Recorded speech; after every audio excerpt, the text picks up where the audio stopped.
Well, hello everybody. Thanks for coming back to watch another video.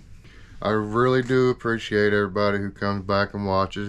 If you like long form story videos that are full-blown homegrown, my own stories, go ahead and hit that subscribe, click the bell. YouTube always puts videos at the end that they think you guys might like, so you might want to check those out too. Kind of helps, you know.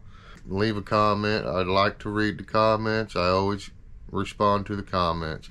Anyways, this video is going to be about how I learned to drive. If you want, stick around. We'll get through the intro and you guys will get to hear the story. So, let's go.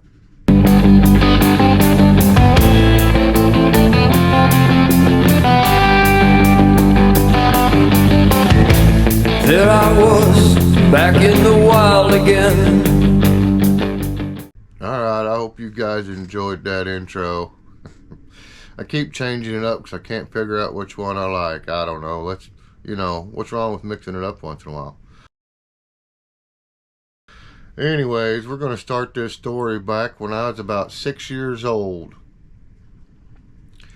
And when I was about 6 years old is when I can remember riding around with my Aunt Karen in a little Ford Ranger, and it was red or burgundy or something. I think it was burgundy, but it was a little Ford Ranger. And that's my first experience that I can remember steering, being behind a steering wheel. Now, she learned how to drive younger than me. I think she's around 4 or 5 when her dad would put her in a hay truck. Now, granted, these trucks pretty much went straight, you guys. They put them in first gear, let the clutch out, and it just idle its way across the field. I mean, technically, you didn't even have to have a driver. I mean, really, they just drive straight. They're only going like 3 miles an hour. So, just kind of put. But that's how she learned how to start steering, when she was really young, and she was driving way before you were supposed to get a, driver's license. Probably around 9 or 10, she was driving by herself. And I was a little bit older, but about 11 or 12, I was driving to the gas station or whatever, get stuff for my mom. And even the grocery store, that was like 7 miles away. But anyways, when I started was in a little Ford Ranger, and I can remember standing up in my aunt's lap so I could see just over the steering wheel, more between the dash and the steering wheel. Now, some of y'all might remember this. I noticed that a lot of the people that watch my videos are my age or older. So, I mean, I think there's going to be a lot of people that watch my videos that can actually relate to the story today. And it would just be from our house to the gas station, which was 1 mile. It was a 1 mile dirt road. Well, it was a 2 mile dirt road. We lived halfway down it. Almost exactly. I don't know if it was planned that way or what, but that's how it was. So, anyways, I would steer down that dirt road. When we got to the asphalt, my Aunt Karen would put me over in the passenger seat and put the buckle on me, and I couldn't see nothing. I'd have to sit there on the asphalt just about 50 foot, 60 foot, and there was the gas station and the car auction. That's my first experience of being behind the wheel. So then a couple years go by of me doing that, and I think I was around 7 or 8 years old. I'm pretty sure I was around 8, you guys, where I could sit in the seat and actually see over the dash through the steering wheel and the dash, like that. And so then I got to start driving to the store by myself. And it was, real slow and steady. And I keep going like this with my hands because when I was little, the steering wheel was big like that, you guys. Okay, so I'm like flashing back to actual time. Okay. Right now it's like this, right? But anyways, So I started driving by myself around 8. And by the time I was 10, I mean, I was going just about anywhere I wanted. 11. But I hadn't learned how to go fast yet. You know what I mean? I was still going real slow and being real careful, and no Dukes of Hazzard stuff, you know, nothing like that. And this little Ford Ranger, I drove it all this time. That was the best little truck, and never got crazy. And I can remember when I think I was around 11 or 12 is when my Aunt Karen let me drive from one town to the next town, and it was like 7 or 8 miles. And man, I really thought I was cool. You know, I was so scared. I was so nervous. Going the speed limit, you know. Well, so I did pretty good. I did good enough to where every time me and Aunt Karen went somewhere, which turned out she would take me everywhere, you guys. I was her sidekick. And that's because she taught me how to drive. And so, like, when she would go to the lake, or when we'd go, she was going to go hang out with friends or whatever, if they was going to be drinking or anything like that, I'd drive her home. You know what I mean? So that's kind of like, that was I think that was the main reason she taught me how to drive, was so I could drive her home. No, not really. I don't know. But the thing is by the time I was 12, 13, full-blown 13, I'm driving on the highway by myself now. I mean, like, driving to school, okay? I wasn't 13 the first time I drove to school. I was 14. But I was driving to the town our school was in when I was 13, which was 5 miles away. So, you know, when I was 13, I was pretty much going anywhere I wanted when it come to driving.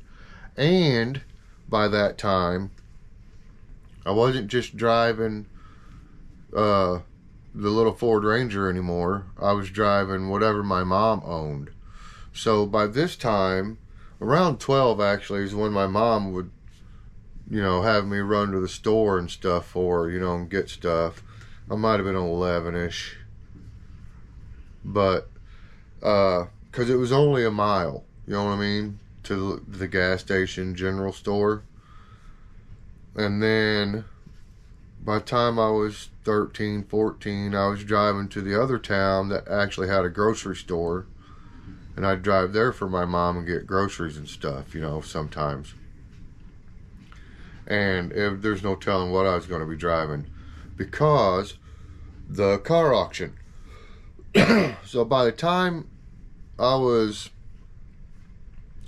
14, we was working at the car auction, because you didn't have to have a driver's license to drive a car through the auction and then pull it around and park it.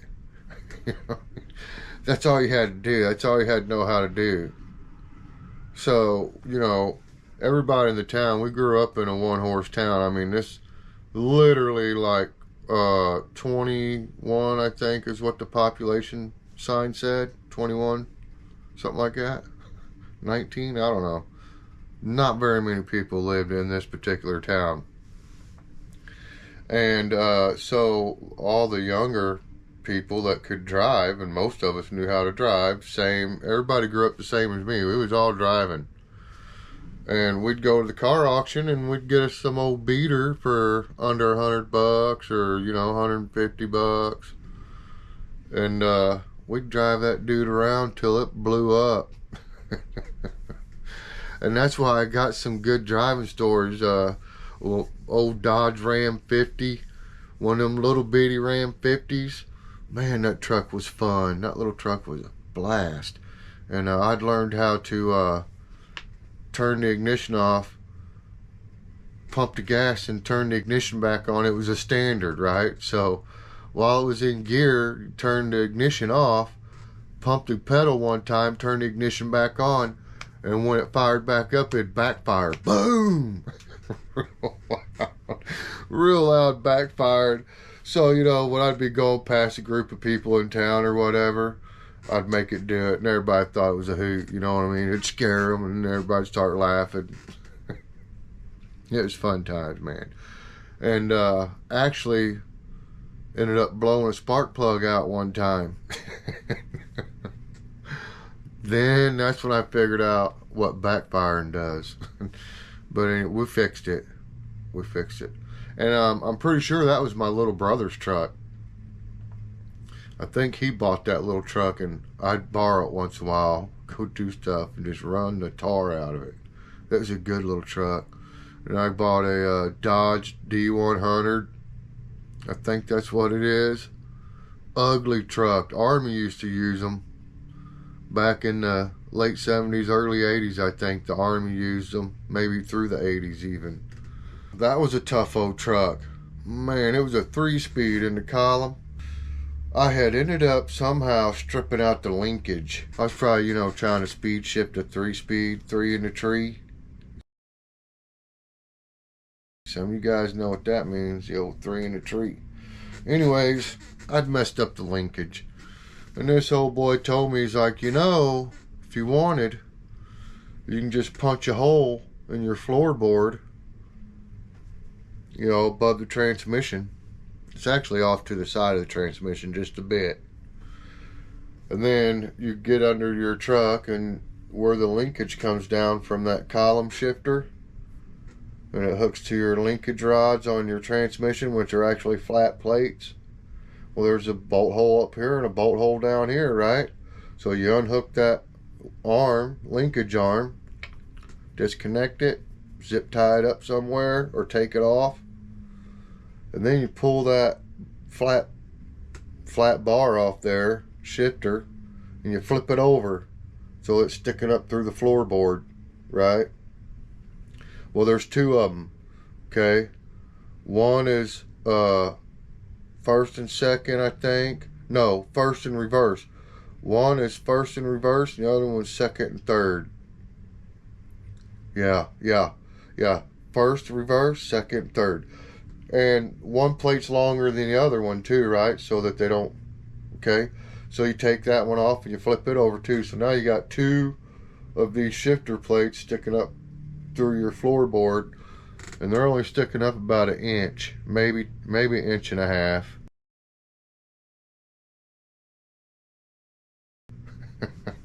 But it's just enough to where when you're driving, you hit the clutch and you just got to reach down like that. When you're in first, you flip the first gear rod, you flip it into neutral, then you reach over to the next rod and throw it up in second. Boom, take off, right? And then when you got to hit third, just reach down, shift into third. Easy peasy, right? Awesome truck. Even after my little brother rolled it trying to outrun Texas County 207.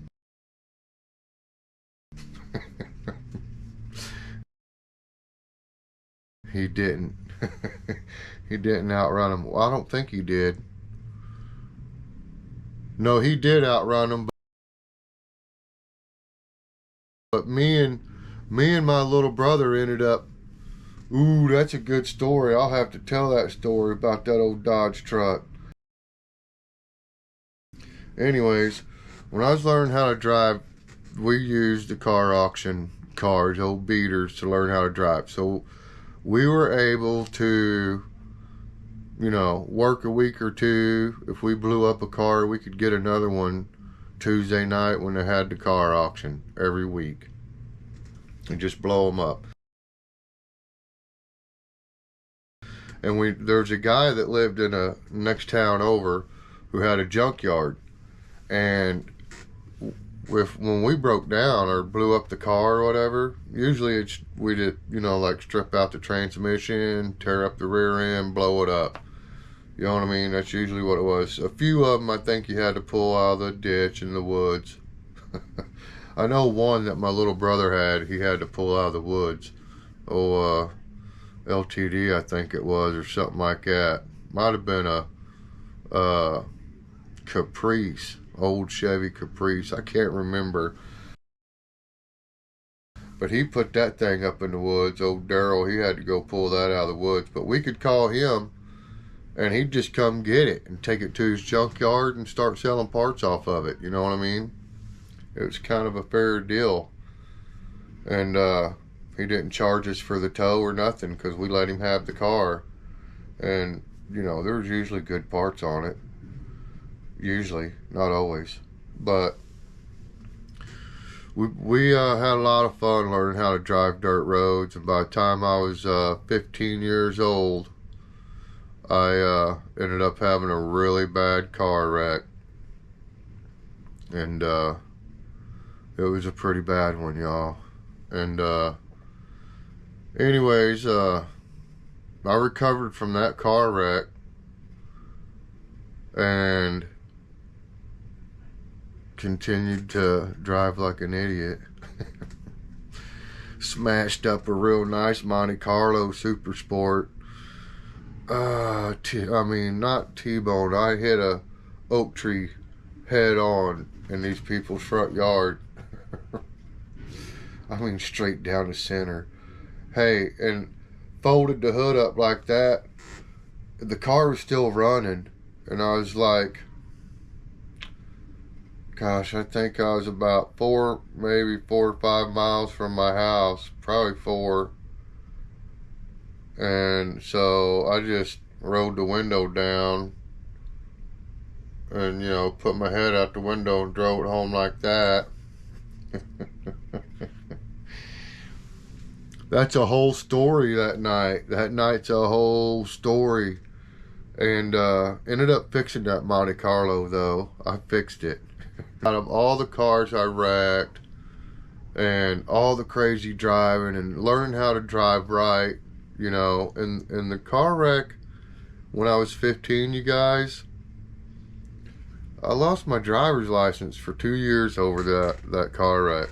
So when I turned 16, I didn't even get to get my driver's license. I mean, it was a bad deal, and I'll tell that story. Maybe that'll be the next story I tell, make you want to come back and hear about how I wrecked a Mazda RX-7. True. And when I wrecked that car, y'all, I had the need for speed. It was pumping through my veins, man. That car was so fast. Gosh, that car was fast. Good times. Growing up in the backwoods. But no matter what, man, even though, you know, I went through that, I never gave up, not one time. And I always had somebody to talk to. And there was times when I didn't think I had somebody to talk to, and I did. I just wasn't looking. I wasn't trying hard enough. So if something's bringing you down, no matter what, somebody out there is going to listen to you. Say a prayer. If you're not religious, go talk to a friend who's not religious too. I don't care. Just know you're not by yourself. You can call 988. Somebody on there will help you out. Okay? No matter what, don't sweat the little stuff. Don't let it build up. Reach out there and squatch it. Squatch it. And keep on keeping on, okay? God loves you, and I do too. Everybody have a blessed day, blessed evening, blessed night, blessed week, month, and year. All right? Peace.